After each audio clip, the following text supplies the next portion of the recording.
और एक चीज ना अभी तक शायद किसी ने नोट ही नहीं करी होगी भाई। Hello everyone, welcome back to another video. I hope सब कुछ बढ़िया चल रहा हो आप सबकी जिंदगी में। आज आपके सामने ना एक बहुत ही स्पेशल कार खड़ी है। जब ये कार लॉन्च हुई थी यानी कि थार रॉक्स, तब बहुत ही मार्केट में ना हुआ होगा था भाई। 12.99 लाख की कार आई है थार रॉक्स नाम की। तो ये वही वाली कार है भाई, मतलब कि असली में सबसे सस्ती वाली थार रॉक्स जो है ना वो यही है, क्योंकि ये है पेट्रोल। इससे ऊपर ना डीजल आ जाती है, मतलब कि वो 1 लाख महंगी चल जाती है। MX1 वेरिएंट का नाम है। MX1 डीजल आपको पड़ती है एक्स शोरूम 13.99 लाख की। ये जो कि पेट्रोल है, जैसे मैंने आपको बताया, पड़ती है आपको 12,99 लाख की। और ये जो मैं बता रहा हूँ ये एक्स शोरूम है भाई। ऑन रोड आते आते 15 लाख तक की अप्रोक्स चली जाती है। स्टेट टू स्टेट वेरी करता है। तो आज की वीडियो में ना आपको समझ आ जाएगा कि भाई इस थार रॉक्स में जो कि पेट्रोल है उसमें आपको क्या क्या ऑफर होता है ex showroom only 13 lakh rupees में। तो सबसे पहले जो मेन चीज है, जो इसकी यूएसपी है भाई, इसका इंजन। और एक चीज ना अभी तक शायद किसी ने नोट ही नहीं करी होगी भाई, जो 3 डोर थार थी उसमें ना बड़ी दिक्कत होती थी। मतलब कि ये सब चीजें तो हम खोल लेते थे, बट ये बोनट उठाने में ना दिक्कत होती थी, उंगलियां ही नहीं घुसती थी। इसमें देखो भाई महिंद्रा की R&D कैसे जगह दे रखी है कि भाई इजीली आप ना बोनट ऐसे खोल सकते हो। ये देखो भाई, जान होनी चाहिए, भारी है मतलब बोनट। ये है भाई इसका इंजन। 2000 सीसी का इसमें आपको पेट्रोल इंजन मिल जाता है, जो कि टर्बो पेट्रोल है। 160 bhp with 330 Nm of torque ये इंजन आपको प्रोवाइड करता है। फिलहाल इसे मैं करता हूँ बंद। इजीली ये बंद भी हो चुका है। इधर से हम ये लगा देंगे इसके। बट यार ये चीज मुझे बढ़िया लगी, इसका तो एक शॉट भी बनाऊंगा। वायरल शॉट भी तो बनाते हैं but jokes apart, front look की बात करें भाई, इसमें आपको LED हेडलाइट मिल जाती है। कोई DRLs नहीं है, जैसे अपर वेरिएंट्स में आपको DRL मिल जाती है। इधर आपको इंडिकेटर मिल जाएंगे, कोई फॉग लाइट भी नहीं है। एंड बम्पर ऑल ब्लैक है, नहीं तो जो अपर वेरिएंट है ना उसमें सिल्वर ट्रीटमेंट भी हमें देखने को मिल जाता है। ग्रिल ना मुझे पर्सनली इसकी ज्यादा अच्छी लगती है। लोग पता नहीं यार रूबिकॉन की ग्रिल क्यों डलवाते हैं इसमें। मतलब कि मेरा तो मन ऐसा है कि भाई 3 डोर थार के लिए भी ना ऐसी ग्रिल आ जाए ना, मैं तो वो ही डलवाऊंगा। क्योंकि यार खुद देखो, मतलब यूनिक सी लगती है। शुरू में आई नो ये आंखों को ना मतलब सूट नहीं कर रही थी, बट अब तो भाई बढ़िया लगती है। बट एनीवे साइड में आ जाते हैं। 18 इंचेस के ना इसमें आपको टायर मिलते हैं, 255/65 R18। बट यार JK टायर है, मतलब ये जो सबसे सस्ते टायर आते हैं ना मार्केट में, JK टायर, वो महिंद्रा आपको लगा के देती है बेस मॉडल में। कोई अलॉय व्हील्स, व्हील कैप वगैरह आपको देखने को नहीं मिलेगी। इधर फ्रंट में आपको डिस्क ब्रेक मिल जाती है, एंड रियर में आपको कोई भी डिस्क ब्रेक भाई नहीं मिलती है। एंड इंडिकेटर आपको इधर फेंडर पे मिल जाता है। इधर आपको एंटीना मिल जाएगा, क्योंकि भाई बेस मॉडल में ना अंदर स्टीरियो भी है। वाओ यार, ह्यूज से इसके ORVM से। कहीं क्रोम ट्रीटमेंट आपको देखने को नहीं मिलता है। एंड भाई रॉक्स है तो इधर डोर भी आपको मिल जाता है। डोर हैंडल आपको इधर ही मिलेगा। ये आपको रफ ट्रीटमेंट मिलता है, ये आपको पेंटेड मिल जाता है। अगर ये भी रफ हो ना बढ़िया लगता है, मतलब मैंने पहले पुरानी वीडियोस में भी बताया ये। और ये देखो 90 डिग्री तक ये खुल जाता है इजीली। नाइस। चलो अभी अंदर तो हम बाद में जाएंगे, बट हाँ साइड से कुछ ऐसी लुक आ जाती है। अब आप लोग बताओ भाई, बहुत टाइम हो चुका है रॉक्स को मार्केट में आए हुए, क्या इधर से आपको बढ़िया लगती है या नहीं लगती है? अगर कोई मेरे से पूछे ना, मुझे तो ओके ओके लगती है, इतनी खास नहीं लगती है। चीज है यार, जो 3 डोर थार की रोड प्रेजेंस है ना, जो उसका रुतबा है वो यार इसका मुझे देखो पर्सनली नहीं लगता। मतलब कि रोड प्रेजेंस ना इसकी ऐसे इतनी खास नहीं है। इधर से आपने इसमें डालेंगे पेट्रोल। 57 लीटर्स की ना इसकी फ्यूल टैंक कैपेसिटी है। एंड रियर लुक की बात करूं, ऐसी कुछ है भाई इसकी रियर लुक। स्टेपनी आपको मिल जाती है, ऑब्वियसली बात है भाई, अलॉय वगैरह कुछ नहीं मिलेगा स्टेपनी पे। एंड इधर आपको कोई रियर डिफोगर, वाइपर वगैरह नहीं मिलता है। कॉस्ट कटिंग अच्छी खासी। बट बूट स्पेस की बात करें ना भाई, अच्छी खासी आपको बूट स्पेस मिल जाती है। अच्छा महिंद्रा वालों ने इधर 2 सीटें नहीं लगाई। एन में तो ना लगानी नहीं चाहिए थी, क्योंकि AC वेंट्स तो है नहीं एन में पीछे। बट एनीवे इधर आपको स्पेस वगैरह मिल जाती है। एंड जो बढ़िया चीज है, बेस मॉडल में भी ना आपको 60/40 स्प्लिट का ऑप्शन मिल जाता है। वाह यार, 3 हेडरेस्ट भी मिल जाते हैं। सेंटर वाला नॉन एडजस्टेबल है, बट ठीक है, इसे फिलहाल बंद करते हैं। हाई माउंट स्टॉप लैंप आपको इधर मिल जाएगा। एंड इसे हम भाई करते हैं बंद।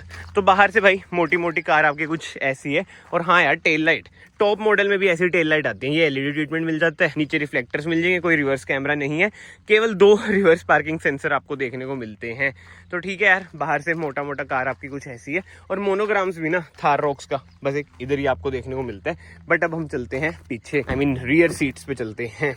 इधर से रिक्लाइन हो जाती है सीट्स, ये बढ़िया चीज है। एंड इससे ही बढ़िया चीज पता है क्या है, ग्रैब हैंडल आपको इधर देखने को मिल जाता है। इससे ऐसे ओ भाई लगा, वही दिक्कत है दोस्तों जगह कम है। मतलब कि ये अच्छी बात है, गेट पूरा खुल जाता है 90 डिग्री तक, बट इधर से आने जाने की जगह कम ही आपको मिलती है। ऐसा नहीं है कि जैसे नॉर्मल कार्स में होता है ना, क्रेटा, वेन्यू, सेल्टोस वगैरह में अच्छी खासी जगह मिल जाती है, ऐसा नहीं है। बट हाँ, इससे करा मैंने बंद। पीछे आपको रियर AC वेंट्स मिल रहे हैं, जो कि बढ़िया बात है। C टाइप सॉकेट मिल रहा है, जगह मिल रही है। एंड लेग रूम तो देखो अच्छा खासा है, बट थाई स्पोर्ट भाई कम आपको देखने को मिलता है। एंड हेडरूम तो ऑब्वियसली बात है, SUV है, बढ़िया ही होएगा। एंड इधर से ना मैं थोड़ा रिक्लाइन करता हूँ, मजेदार। मतलब कि रिक्लाइन करके ना फिर थाई स्पोर्ट की भी ना ऐसा इतनी नीड नहीं लगती है, क्योंकि रिक्लाइन करके जो कंफर्ट है यार वो नेक्स्ट लेवल पहुंच जाता है। पीछे आई नो बूट स्पेस कम हो जाएगी, बट कंफर्टेबल कार भाई बहुत ज्यादा है। पीछे से कैबिन का कुछ ऐसा व्यू आ जाता है। एंड ये LED है, 2 एडजस्टेबल हेडरेस्ट है। ये वाला भाई नॉन एडजस्टेबल है, सेंटर वाला कोई सेंटर आर्मरेस्ट नहीं है। बट यार टॉप मॉडल क्यों ले रहे हैं लोग, ये देखो ब्लैक इंटीरियर, सीट कवर्स मतलब कि बढ़िया है, फैब्रिक वाले हैं, गंदे गुंदे कुछ भी नहीं होंगे, नाइस। इधर आपको वही लेदर ट्रीटमेंट मिल जाता है सेंटर आर्मरेस्ट में, बट ठीक है। पीछे से कार कुछ आपकी ऐसी है। अब हम चलते हैं आगे। ग्रैब हैंडल देखो गंदे हुए हैं, क्योंकि कलर ऐसा है। ये देखो जो स्पीकर है ये भी गंदा हुआ है, but anyway let's go in front. भाई उतरने में तो ना इसमें भी दिक्कत है, देखो ऐसा वो नहीं है कि बिल्कुल कंफर्टेबली आप उतर सकते हो, बट एनीवे अब हम चलते हैं अंदर। फ्रंट डोर ट्रिम की बात करूं, ऐसा कुछ है भाई इसका आगे वाला डोर ट्रिम, पावर विंडो से कंट्रोल मिल जाएंगे। ORVMs आपको हाथ से ही एडजस्ट वगैरह करने पड़ेंगे, कोई कंट्रोल आपको नहीं मिलेगा। थार की इधर बैजिंग मिल जाएगी। रॉक्स क्यों नहीं लिखा है इधर, केवल थार क्यों लिखा है।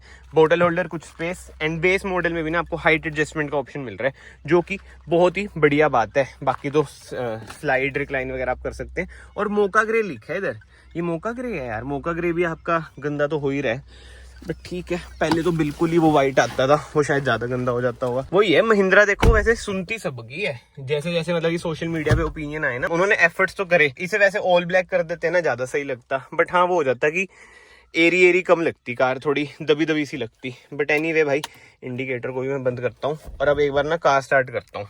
भाई जो ये पेट्रोल इंजन है इतना रिफाइंड है ना, मजेदार है यार, बहुत ही मजेदार। EV वाली वाइब देते हैं ये। विंडोज वगैरह मैं बंद करता हूँ। बीच बीच में तो ना ऐसा भी लिखा आता है कि भाई कार स्टार्ट है या नहीं, अगर आप खड़े हो। एंड स्टीयरिंग व्हील की बात करो भाई, इलेक्ट्रिक आपको स्टीयरिंग व्हील मिल जाता है। एडजस्टमेंट की बात करें, टिल्ट है, ये टेलीस्कोपिक नहीं है। इधर आपको स्टीयरिंग माउंटेड कंट्रोल्स मिल जाते हैं, मतलब कि वॉल्यूम अप डाउन वगैरह कर सकते हैं, फोन पिक कर सकते हैं, कोई क्रूज कंट्रोल वगैरह नहीं मिलेगा। इधर हेडलाइट कंट्रोल मिल जाते हैं, इधर वाइपर कंट्रोल। एंड इधर ट्रैक्शन ऑफ का बटन मिल जाता है, ये देखो ट्रैक्शन ऑफ का बटन, हिल डिसेंट कंट्रोल का बटन। ये दबाऊंगा तो फ्यूल लिड आपकी ओपन हो जाएगी। ऑटो ऑन ऑफ का बटन सबसे बेकार चीज है भाई, ये ऑटो ऑन ऑफ वाली तो बहुत ही बेकार। एंड इधर से आप अपनी बीम एडजस्ट कर सकते हैं। AC वेंट्स आपको 3 डोर थार वाले ही मिलेंगे, बट इसमें ना आगे भी आपको ग्रैब हैंडल मिल रहे हैं, जो कि बढ़िया चीज है। कोई लेदराइज सीट कवर बोल रहा हूँ, स्टीयरिंग कवर आपको नहीं देखने को मिलता है। मैनुअल IRVM है। इतना गंदा हुआ है सनग्लास होल्डर, इतना गंदा कैसे हो रखा है ये। कैबिन लाइट भाई बीच में ही है, और कहीं कैबिन लाइट आपको देखने को नहीं मिलेगी। ग्लव बॉक्स की बात करूं, छोटा सा ग्लव बॉक्स आपको मिल जाता है। ग्रैब हैंडल आपको मिल जाएंगे एंड मैनुअल AC मिलेगा।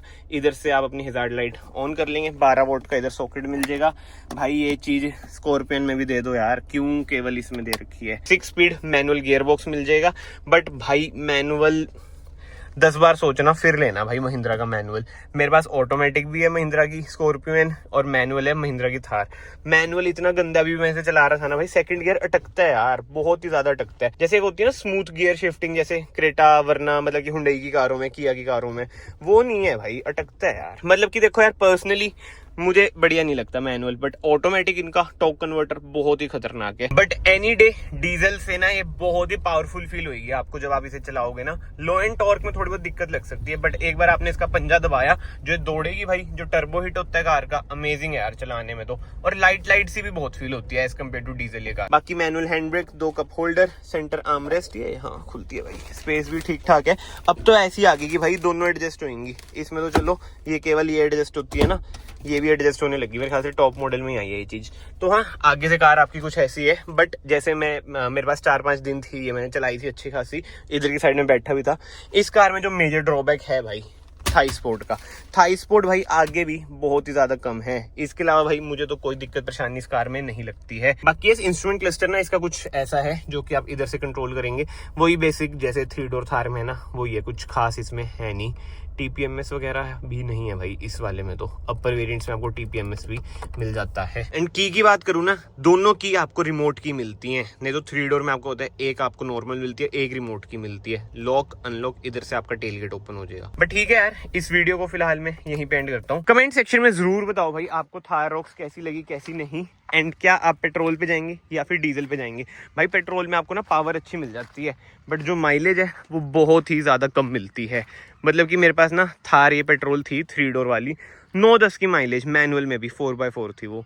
4x2 में भी यार इतनी ही आनी है। अगर आपकी रनिंग ज़्यादा है तो आंख बंद करके ना डीजल ले लेना। पेट्रोल तो भाई तभी लेना जब बस गेड़ी गुड़ी के लिए निकलना है। बस मतलब कि हफ्ते में आपकी चलनी 100 किलोमीटर है, फिर पेट्रोल ले लो। बाकी तो यार मैं आप सबको मिलता हूँ नेक्स्ट वीडियो में।